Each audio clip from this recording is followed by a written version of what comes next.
and welcome to the Filthy 50, the day one of your week 6 in the body weight training guide. You'll notice that I have here a handy dandy notebook, if you know what that reference is from YouTube, our 90s baby. But the reason why I have this is because I know that a lot of you have been citing difficulty in terms of going back and forth to a video or back and forth to the workout and trying to figure out the names, and I've tried to make it a little bit easier with these videos, but let's face it, if you still have to do that because either my terminology for a workout is colloquial and isn't the one you're familiar with, or if you're still getting to know the terms to begin with, it's going to throw off your workout flow, and that's so challenging when we're trying to stay motivated to begin with.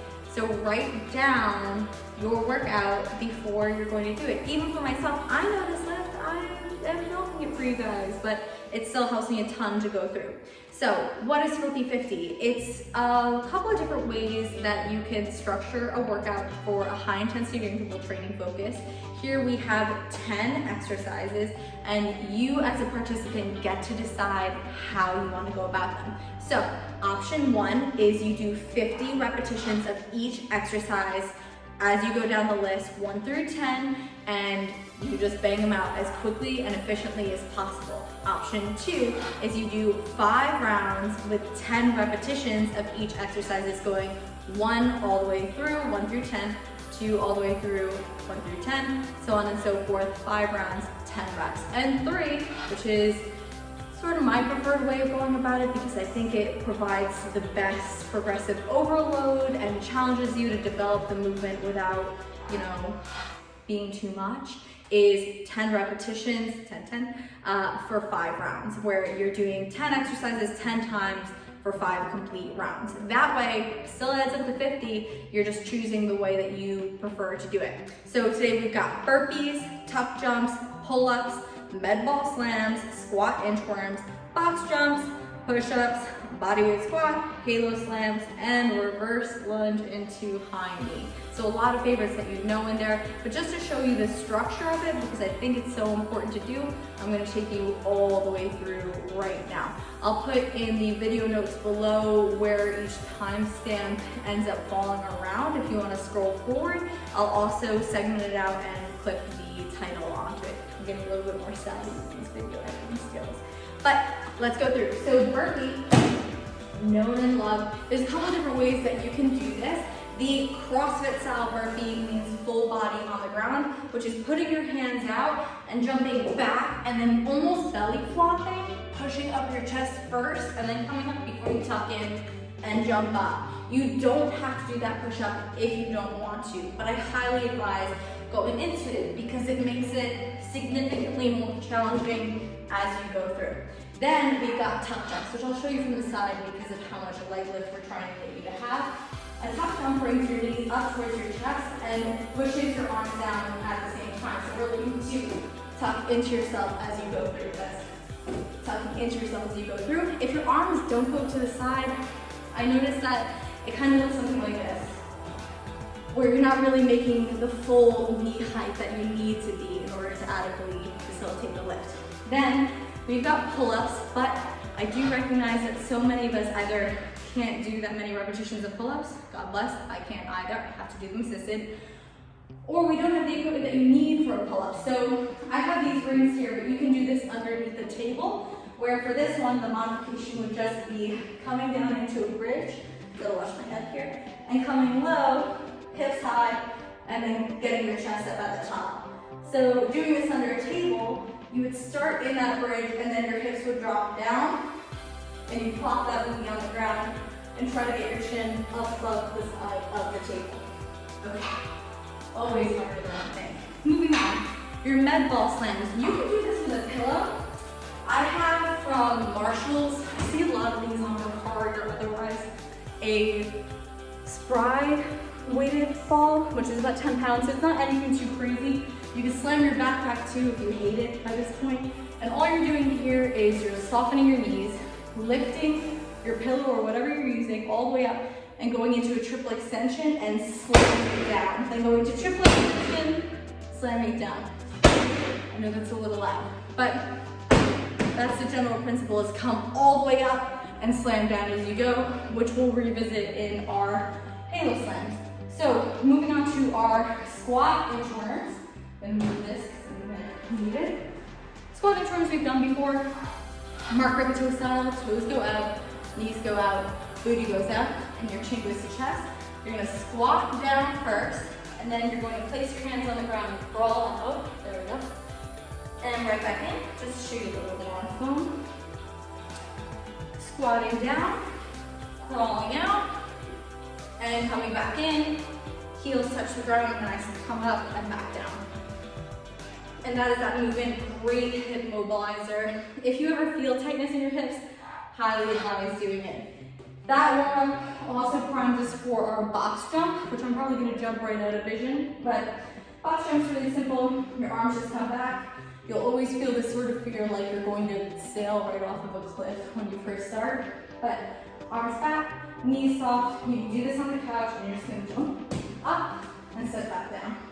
So that's jump up and set back down.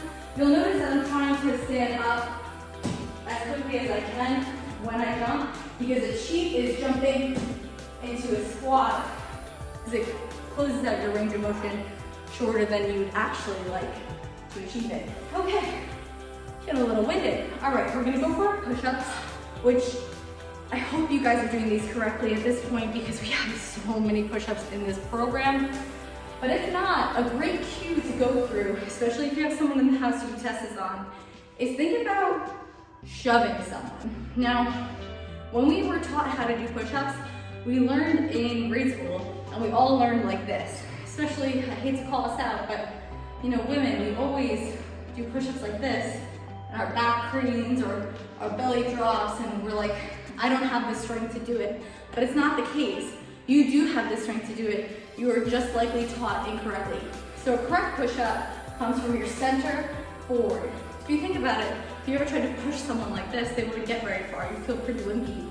And when you set up to push up, you want to think about shoving the ground away from you as hard as you can, or if you have someone in your house to test it on, give them a good shove and see where you push from, because that is your power center. From there, because 45 degrees out is a great rule of thumb, we externally rotate our hands just a bit, like so. And they're going to be placed underneath our armpits. You don't want your lower back to bow or your lower belly to get too distended, so you have to keep your hips a little bit high when you go in as well. If you're modifying, I'll show you, but you should not be in a bridge position on the ground where you're pushing up in this weird crane shape. Your legs should drop exactly where your high push-up position is. Enough talking, I'll show you what I'm talking about. So if push-up is, make sure you see, right here, my hands externally rotate, they're right under my armpits, my hips are high, and my elbows are going to go back in an A shape. I'll come down just like this and right back up. And I can do as many of these as I'd like. However, if I do want to modify, notice where my knees drop, all the way back, not here. And the reason being is because look at my push-up here, so much closer to my full push-up, or as one of my clients, Teresa, likes to say, her big girl push-ups, versus my push-up here, oh, uncomfortable, my shoulders are screaming. So you really want to make sure you're finding that body mechanically correct positioning. I know I went over that forever. So moving right on to our bodyweight squat, which we just went over for our inchworm. Toes just turn out. You want to make sure you hit depth on this, knees drive out, and we're coming all the way nice and low and all the way up. Don't let your heels break. Don't let your knees drive in. Don't look up. Chin down. Okay, then we've got our halo slams, which are a well-fed back favorite. And the halo slams, remember, is just the idea of grabbing a ball and slamming it back down, and grabbing it, slamming it in the center, then grabbing it and slamming it to the side. So we're taking that imaginary ball and we're drawing halos with it with absolute strength. So to show you in motion, we're gonna squat to grab it. So we grab it, and go through, trying to be explosive. 3, 3, 3, or 1, 2, 3 is one repetition. So you're going for 10, 5, or 50. Depends on what you prefer. Then our final is just a reverse lunge into a high knee, which is what we consider to be a unilateral movement, meaning it works on one leg, challenges your stability, and it's great for the end of the workout because by now you should be fatigued to the point that this should be more challenging than normal. So I like to step a foot forward, then the other leg far back. Don't let your heel collapse too much. The knee comes down. I should be making 2 right angles here, feeling my glutes, and I'm gonna step up into that high knee. Then right back down and up into that high knee. On the single side workouts, you do have the option of splitting them in half of whatever progression you decide, or if you really want to challenge yourself, you go all the way through. But that is it. Enjoy your Filthy 50, whatever you decide to take on. If you have any questions, just give me a ring. Let me know what you're doing. It doesn't have to be on Monday, I won't judge you. And enjoy. Talk to you soon. Bye.